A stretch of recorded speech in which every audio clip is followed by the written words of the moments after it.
Hello दोस्तों, आप सभी को मेरा नमस्कार। आशा करती हूँ आप सभी अच्छे होंगे। चैनल को शेयर करें और सब्सक्राइब करें। नागरी लिपि सुधार समिति के संयोजक थे काका कालेलकर। नागरी लिपि सुधार समिति के संयोजक काका कालेलकर थे। देवनागरी एक लिपि है जिसमें अनेक भारतीय भाषाएं लिखी जाती है। देवनागरी बाएं से दाएं लिखी जाती है। इसकी पहचान एक क्षैतिज रेखा से है जिसमें शिरोरेखा कहते हैं। संस्कृत, पाली, हिंदी, मराठी, कोंकणी, सिंधी, कश्मीरी, डोंगरी, नेपाली आदि भाषाएं देवनागरी में लिखी जाती हैं। ईसाई मिशनरियों का प्रधान केंद्र में था श्रीरामपुर।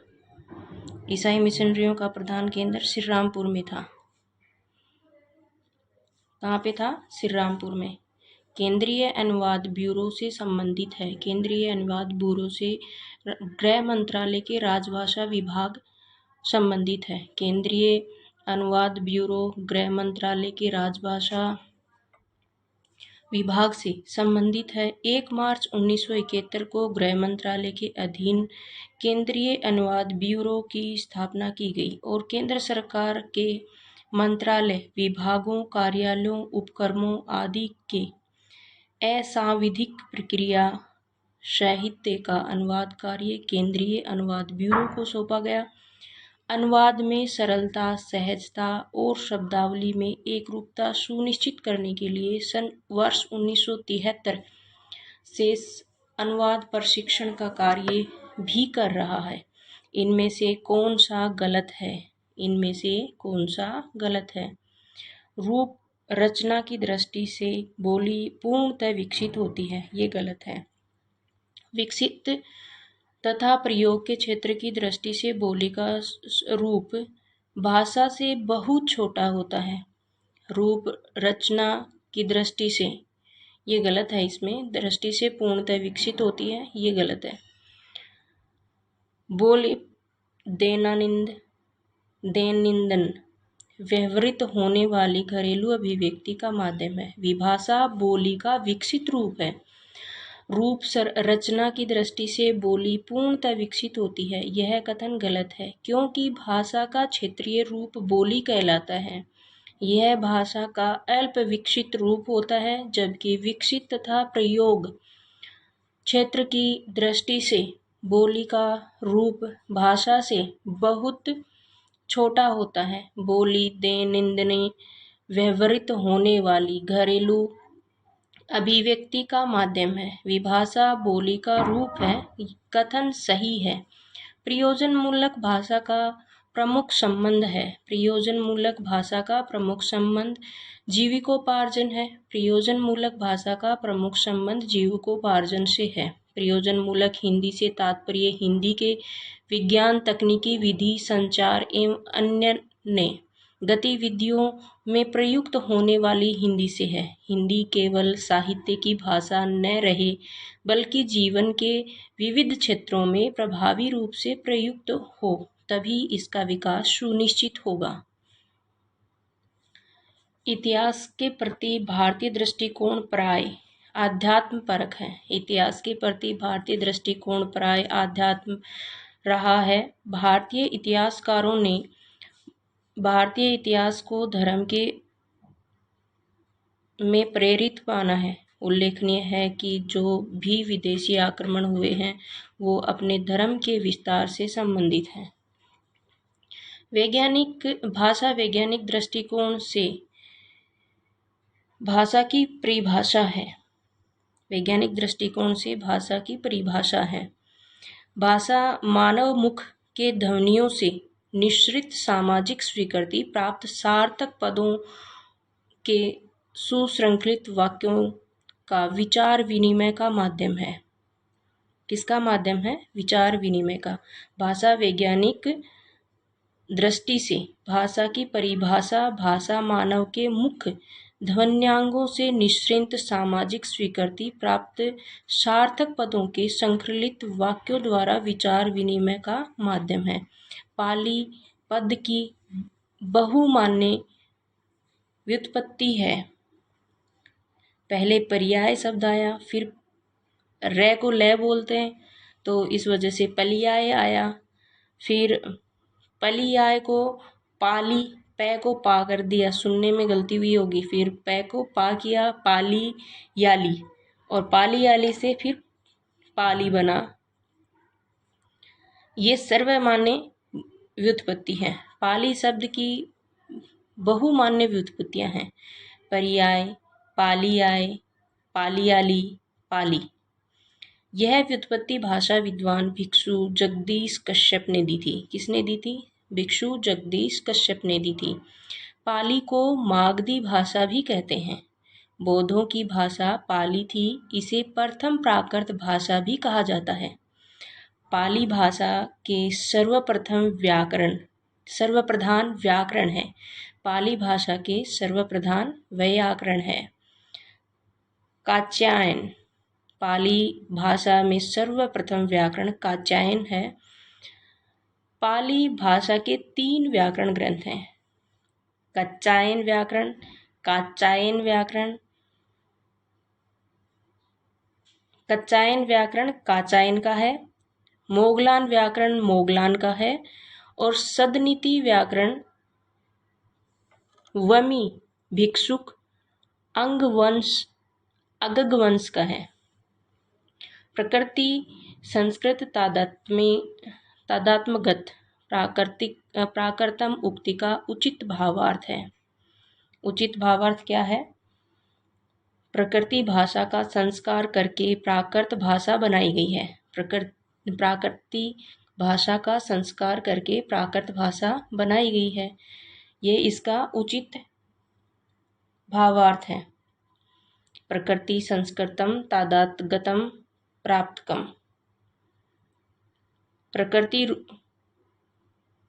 इसका ये अर्थ नहीं है, प्रकृति रूप के आधार पर भाषा थी, संस्कृत उसे जो विकसित हुई, यह प्राकृत भाषा कहलाई। प्रकृति संस्कृत तदात्म्यगतम प्राकृतम उक्ति का उचित भावार्थ है। प्रकृति रूप में आधार भाषा थी, संस्कृत उससे जो विकसित हुई, यह प्राकृत भाषा कहलाई है। अपभ्रंश भाषाओं का विकास हुआ।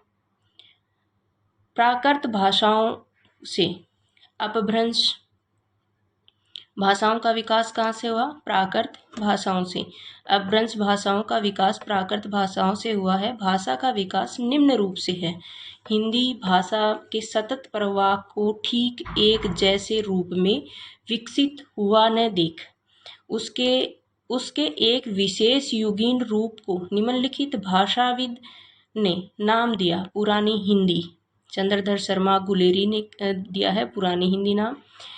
हिंदी भाषा के सतत प्रवाह को ठीक एक जैसे रूप में विकसित हुआ न देख, उसे एक विशेष योगीन रूप को चंद्रधर शर्मा गुलेरी ने पुरानी हिंदी नाम दिया है। हिंदी साहित्य के मध्यकाल में ब्रजभाषा का साहित्यिक भाषा के रूप में विकास इस कारण हुआ, ब्रजेतर क्षेत्र के भाषा भाषियों ने भी इसे अपने सृजन का माध्यम बनाया है। हिंदी साहित्य के मध्यकाल में ब्रजभाषा का साहित्य भाषा के रूप में विकास इस कारण हुआ क्योंकि ब्रजेतर क्षेत्र के भाषा भाषियों ने भी इसे अपने सृजन का माध्यम बनाया है। खड़ी बोली गद्य के विकास का मूल आधार बना है। खड़ी बोली के व्याकरण का मानकीकरण हो जाना खड़ी बोली गद्य के विकास का मूल आधार बना।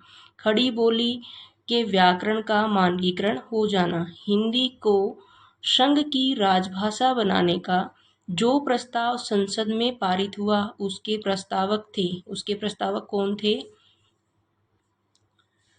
श्री गोपाल स्वामी अयंगर। हिंदी को संघ की राजभाषा बनाने का प्रस्ताव गोपाल स्वामी अयंगर ने संसद में पारित किया था, ये उसके प्रस्तावक थे। हिंदी को संघ की राजभाषा बनाने का जो प्रस्ताव संसद में पारित हुआ, उसके प्रस्तावक श्री गोपाल स्वामी अयंगर। राष्ट्रभाषा का दर्जा उन्हें प्राप्त होता है और किससे प्राप्त होता है? जो पूरे देश में पाई जाती है, इसी से राष्ट्रभाषा का दर्जा प्राप्त होता है। राष्ट्रभाषा का दर्जा उस भाषा का होता है जो पूरे राष्ट्र में पाई जाती है। भारत की अधिकांश जनसंख्या हिंदी बोलती है, अतः भारत की राष्ट्रभाषा हिंदी है। राष्ट्रभाषा का शाब्दिक अर्थ समस्त राष्ट्र में प्रयुक्त भाषा है, अर्थात आम जनभाषा है। मानक भाषा किसी भाषा का वह रूप होता है जिसे भिन्न भिन्न भाषा क्षेत्रों में उसका एक रूप समान रूप से प्रमाणिक माना जाता है और वही तदनुरूप प्रयुक्त होता है। मानक भाषा किसी भाषा का वह रूप होता है जिससे भिन्न भिन्न भाषा क्षेत्रों में उसका एक रूप समान रूप से प्रमाणिक माना जाता है और वही तदनुरूप प्रयुक्त होता है। भारतीय भाषाओं के भाषा सर्वेक्षण का कार्य संपादन एवं कई खंडों में उसका प्रकाशन निम्नलिखित विद्वान की अध्यक्षता में संपन्न हुआ। Sir George Abraham Grierson. भारतीय भाषाओं में भाषा सर्वेक्षण का कार्य संपादन एवं कई खंडों में उसका प्रकाशन सर जॉर्ज इब्राहिम गिरियसन नामक विद्वान की अध्यक्षता में संपन्न हुआ। गिरियसन अंग्रेजों के ज़माने में इंडियन सिविल सर्विस के कर्मचारी थे। भारतीय विद्या विशारदों में विशेषतः भाषा विज्ञान के क्षेत्र में उनका स्थान अमर है।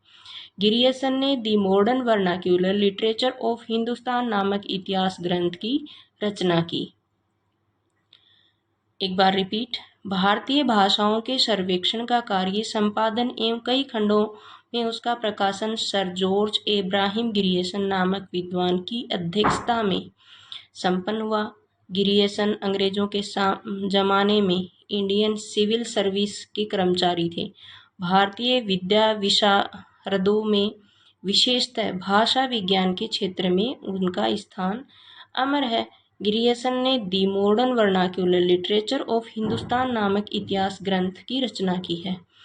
हिंदी की वैज्ञानिक एवं तकनीकी शब्दावली के निर्माण हेतु संस्कृत शब्दों को प्राथमिकता देते हुए उपयोगी शब्द ग्रहण किए हैं।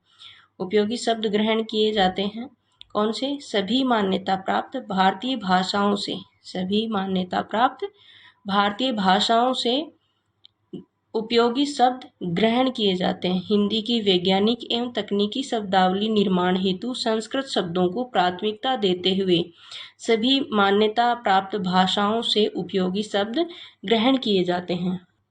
हिंदी की वैज्ञानिक एवं तकनीकी शब्दावली के निर्माण हेतु संस्कृत शब्दों को प्राथमिकता देते हुए उपयोगी शब्द एवं मान्यता प्राप्त भारतीय भाषाओं से ग्रहण किए जाते हैं। कुमायूनी भाषा भाषी क्षेत्र है।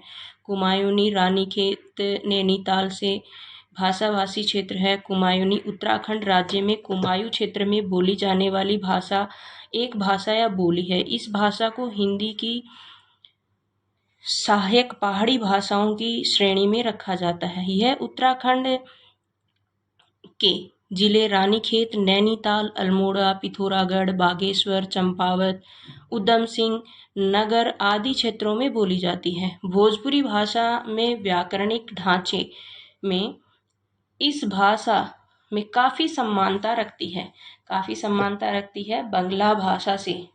काफ़ी समानता किससे रखती है? बंगला भाषा से। भोजपुरी भाषा अपने व्याकरणिक ढांचे में बंगला भाषा में काफ़ी समानता रखती है। भोजपुरी उपभाषा बिहारी हिंदी की एक बोली है। बिहारी हिंदी के अंतर्गत मगही, मैथिली बोलियां आती हैं।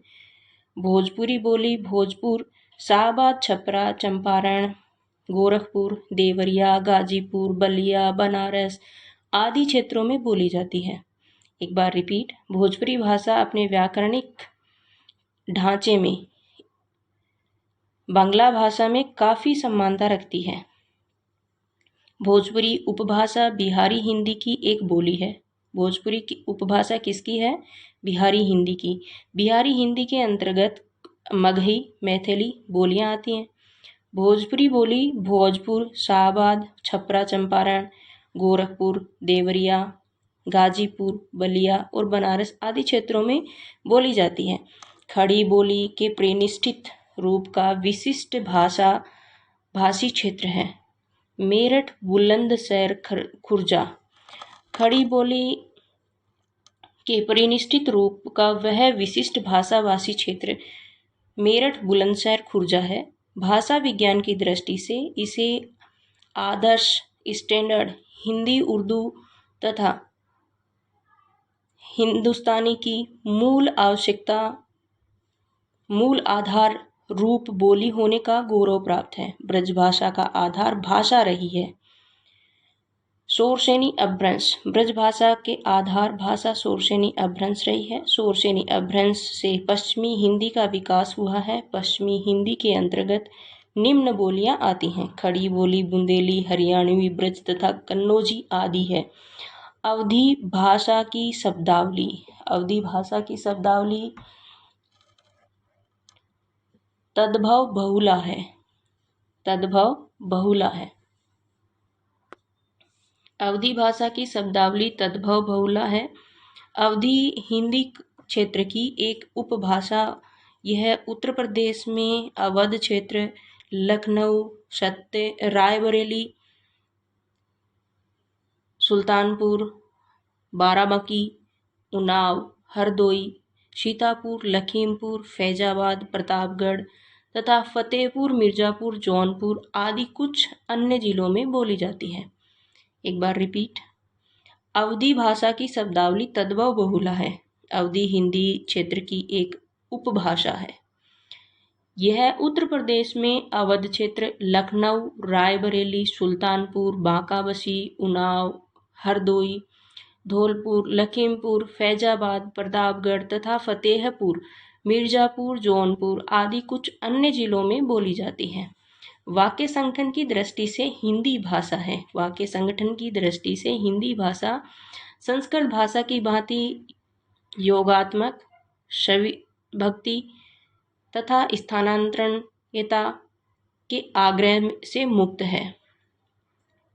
वाक्य संगठन की दृष्टि से हिंदी भाषा संस्कृत भाषा की भांति योगात्मक, सर्वभक्ति तथा स्थानीयता के आग्रह से मुक्त है। अनेक संशोधन कमीशनों के प्रयासों के बावजूद देवनागरी लिपि परिपूर्णता नहीं पा सकी है। अपनी मूल प्रकृति के आक्षरिक होने के कारण अनेक संशोधन कमीशनों के प्रयासों के बावजूद देवनागरी लिपि अपनी मूल प्रकृति के आक्षरिक होने के कारण परिपूर्णता नहीं पा सकी है। लिपियों का सही विकास क्रम है। लिपियों का सही विकास क्रम चित्रलिपि, सूत्रलिपि, प्रतीकात्मक लिपि, भावमूलक लिपि, ध्वनिमूलक लिपि। लिपियों का सही विकास क्रम है चित्रलिपि, सूत्रलिपि, प्रतीकात्मक लिपि, भावमूलक लिपि और ध्वनिमूलक लिपि। ये इनका सही अनुक्रम है। चित्रलिपि, सूत्रलिपि, प्रतीकात्मक लिपि, भावमूलक लिपि और ध्वनिमूलक लिपि। चित्र, सूत्र, प्रतीक, भाव और ध्वनिमूलक लिपि। किस बोली में अंध और अद, नंद और नंद के स्थान पे नन और न हो जाता है? भोजपुरी में हो जाता है। भोजपुरी बोली में नद और नंद के स्थान पर नन और न हो जाता है। अवधी में ए का उच्चारण आई और औ का उच्चारण ए उ से के रूप में होता है। ब्रजभाषा में क्यों के स्थान पर चो शब्द प्रयोग होता है। ब्रजभाषा बांगरू, अवधी, खड़ाली, हरियाणवी, अंतर्वेदी, छत्तीसगढ़ी, बैसवाड़ी ये इसके दिए गए हैं। अब इनको मिलान करना है। ब्रजभाषा कहाँ पे बोली? ब्रजभाषा का अन्य नाम क्या है? अंतर्वेदी, अवधी, बैसवाड़ी, हरियाणवी, बांगरू और Chhattisgarhi Khaltahi. Option number C. निम्नलिखित भाषा व उसके अन्य नाम सही सुमेलन इस प्रकार होगा। ब्रजभाषा अंतर्वेदी होगा। अवधी बैसवाड़ी, हरियाणवी बांगर, छत्तीसगढ़ी खलटाही। ब्रजभाषा अंतर्वेदी, अवधी, बैसवाड़ी, हरियाणवी बांगर, छत्तीसगढ़ी खलटाही। जिन ध्वनि चिन्हों के द्वारा मनुष्य परस्पर विचार विनिमय करता है उसको समष्टि रूप में भाषा कहते हैं। भाषा की यह परिभाषा किसकी है? डॉक्टर बाबूराम सक्सेना की। जिन ध्वनि चिन्हों के द्वारा मनुष्य परस्पर विचार विनिमय करता है उसको समष्टि रूप में भाषा कहते हैं।